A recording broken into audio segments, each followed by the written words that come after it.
I'm Steve Nathans Kelly, editor of Streaming Media and Streaming Media Europe. And today I have the great pleasure of speaking with Alexander Leszczynski, CEO of GNL System House. Alexander, welcome. Good to see you. Yeah, good to see you, Steve, and it's a pleasure to be here again. Yeah, and for those who aren't familiar, GNL designs and operates high-performance media workflows for broadcasters and content platforms and helps customers implement security across streaming and delivery environments. A few months back, Alexander and I had a great chat about C2PA and the challenges our industry faces around content provenance. Today, we're going to venture into other issues around streaming and content security. Alexander, many people in the industry already understand, I think, the basics of streaming security, but the reality is always changing. So let's start with what's changed. Why has content and platform security become even more urgent today, even for companies that already consider themselves reasonably secure? Yeah, I think the most important factor is AI right now, because we all know AI, how it helps us to work, how it smoothes our workflows, how it creates software and code. But it helps the good people exactly as it does the bad people. And if you are an attacker, you can use AI to easily design very complex and very sophisticated attack vectors into content owners' repositories. And so the move to AI powered attacks is a total change from just being an opportunistic attacker that just uses the knowledge that they naturally have to somebody who's doing this more systematically with the help of an expert. And that means that the AI powered attacks are much more sophisticated, can be replicated over a much larger scale. So it's very cheap now to attack on a large scale and to be very sophisticated. And that means that AI has a huge effect on the elaborative nature of these new kinds of attacks that we see. And that has real consequences for customers in terms of the rights that they acquire towards the rights owners, monetization, and brand trust. So protecting the whole value chain against AI-powered attacks is what we see drives the most interest right now. It makes sense. I mean, there really seems to be no end to the applications for AI for good and for bad. Exactly. And we also see that all the rules and boundaries that AI vendors put into their applications to say, hey, they detect if you do something that is wrong, if you want to attack somebody. But there are so many ways to counteract that and to walk around that. And there are so many open source large language models where you can work without any of these boundaries. So it's an illusion to think that AI is not helping the bad guys as well. It is. Let's kind of talk about where the gaps in security are. So for an extremely experienced streaming audience, what are the most common security gaps that you still see even in platforms that are well run? So the first is, and that's the newest one, is attacks that attack your usage of LLMs yourself. So if you are using AI and you have a chat engine, either a public one or one of your own that is running on-prem in your company, that is good and helps you a lot. But as soon as these agents have access to the public internet, they are at the risk of getting prompt injection, in getting false information that can be fed into the answer that they generate for the prompt. So that's something that we can help shield you from. That's something that came up recently in the last couple of 2 years, perhaps. The other topics that are important is APIs. So everybody is using APIs. Every software that we know, every company is AI first by now.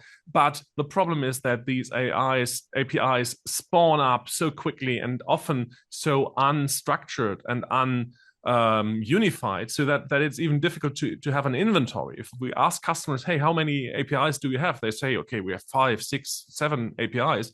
And then if you do a detection, you see they have hundreds of APIs. And so the inventory of APIs is very important, because with the APIs, you can do a lot of harm and you can get access to a lot of content. So API access is a common security gap.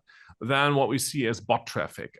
So bot traffic that tries to either grab content that is not legitimately theirs, or that try to get information that they can use otherwise, or that they can resell or use on their own portals.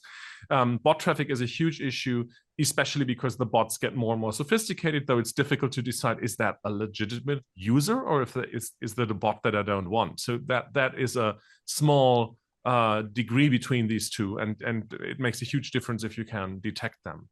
And then we have attack chains where you combine different vectors, and that's, again, is easier with AI today.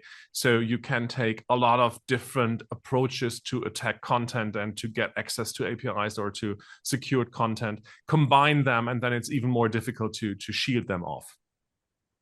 So, even with the omnipresence of bots and the more systematic attacks that we're seeing, I think there are still broadcasters and content owners who say we're secure enough. The technology on our end is pretty good too.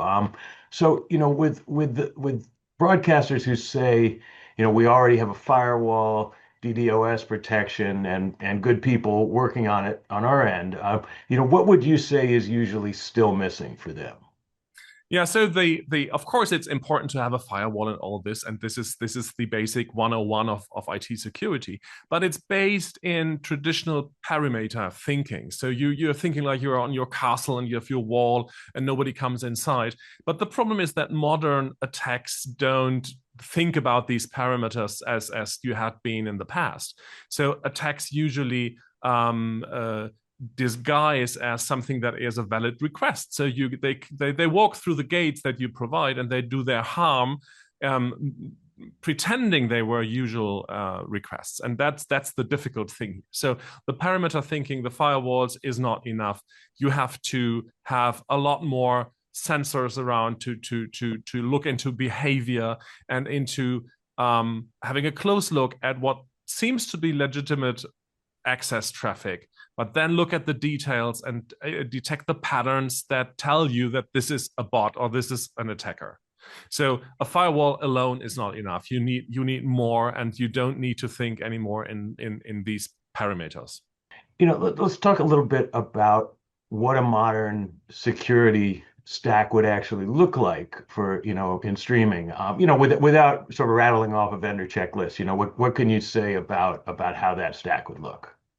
Yeah, so I think it all usually starts with DNS. DNS is boring. DNS is something that feels like the 1970s, but it's the basis of everything we do. Every request we send first starts with a DNS request. And so DNS availability is extremely important. And DNS issues have been the root cause of a couple of large outages that we had with hyperscalers and with platforms in the last months. So DNS is totally important. So secure your DNS setup in a way that is very professional. Then you have to add web application firewalls and DDoS protection. This is also very important. So make sure that whatever interface you have to the public, you secure it with a CDN that focuses on security, and both for huge denial of service attacks and for web application attacks that try to do database injection or steal secrets. So web application firewall, DDoS, DNS security, those are the main pillars for the platform resilience that they form the basis. The second part is that you make sure that you have a kind of API integrity, so that you always know what are your APIs that you and your teams and your distributed teams and your subcontractors that you work with, that they publish and open up to end customers or to partners. So do the discovery of what are your APIs, and then monitor and protect these endpoints continuously as if they were your website or your crown jewels. So API endpoint discovery and monitoring and securing is the second pillar that I would say you need in a modern security stack. The third one we think is important is everything about access control. So your user IDs, token and policy-based delivery. We also see that I think only yesterday there was a link on streaming media sites where we saw that there is a report about sports streaming services where there is a huge lack of content protection in these services because they don't use tokens, they don't have policies that drive who can access this. So access control, token authentication, very important. Beyond the question if you have to use DRM or not, many people use DRM and have to because the content owners demand that. Other customers don't need that because they shy away from the complexity and they want to provide their users with a premium user experience, and it's difficult to do that with DRM. DRM always adds an extra layer that you have to fulfill. Independent of that, access control is very important. And the last part is the scraping defense, where you make sure that you can immediately identify if a request comes from a real user, a user that you want to send advertisers to, that you want to send your content to, who has paid for your content, or if it's just a bot that tries to steal content or credentials or something else. So bot scraping defense is the fourth pillar I think you need for a modern security stack in media. Makes sense. And, I think up to this point, we've talked a lot about where the threats come from and what the new threats are in particular that we face in our industry. And also in general, best practices for dealing with them. But, when security implementations do fail, let's talk about what GNL does specifically that's different maybe from others in terms of integrating security into streaming workflows. Yeah, so what we usually start with is that we say, so security is not a standalone silo that you can just add. You say, I have media processing, I have media delivery, and then I have security. It's not a separate entity. It's something that has to be deeply integrated in what you build and what you do, and on all layers, both from a business logic perspective, from a traffic delivery perspective, from operations. So for us, the first step is to make an inventory and see what are the different aspects in terms of business, traffic delivery, media processing, operations, and how do they play together with this specific customer. And then we make a kind of security landscape and see how do these work together and which are the ones that we can secure in the easiest way with the least effort for the customer. That's usually how we start. Just if someone comes to you and, a broadcaster, a streamer comes to you and says, we need to improve security this year, what can you tell them about how they'll be able to achieve that and how quickly they'll be able to achieve that? Yeah. So I think the first step that is usually necessary for all the rest and that is easy to implement is measurable visibility. So make sure that we see what is going on. And that means usually that we increase the number of metrics and traces and logs that they gather so that we get real deep security related, but also media delivery related observability. That's the first part, because if we want to increase and improve something, we have to measure it. So we usually start with just ramping up the log levels and then looking at everything we see. And we have very good mechanisms in place where we can consume huge amounts of log information, huge amounts of data, and pinpoint that and provide not only a huge amount of data, but rather contrast and see what's important and where are the attack vectors that are hidden in the huge amount of data. That's where we start usually. And the second part that we look into, and that is usually easy to start with, is to see which of the traffic is completely automated and which is more manual. And then we can discuss with the customer where his focus is, what we should support. So that first differentiation is usually helpful.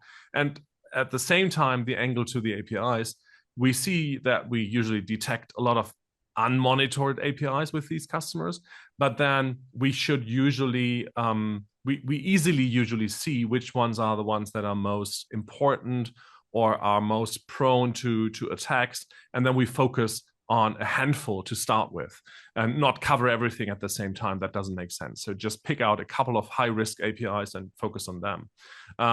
And another angle is looking at the exposure surfaces. So what is about admin access and identity? That's also something where we can work, like a pen tester in a way, where we try to attack the system ourselves with the AI tools that an attacker would use, and then make sure that we find these holes in their systems before the attackers actually do this. So we can act in our role as a systems integrator, we can act as a security pen tester as well. Okay, great. Well, this has been really helpful and informative. Thanks for your time. Yeah, thank you for the opportunity. Thank you.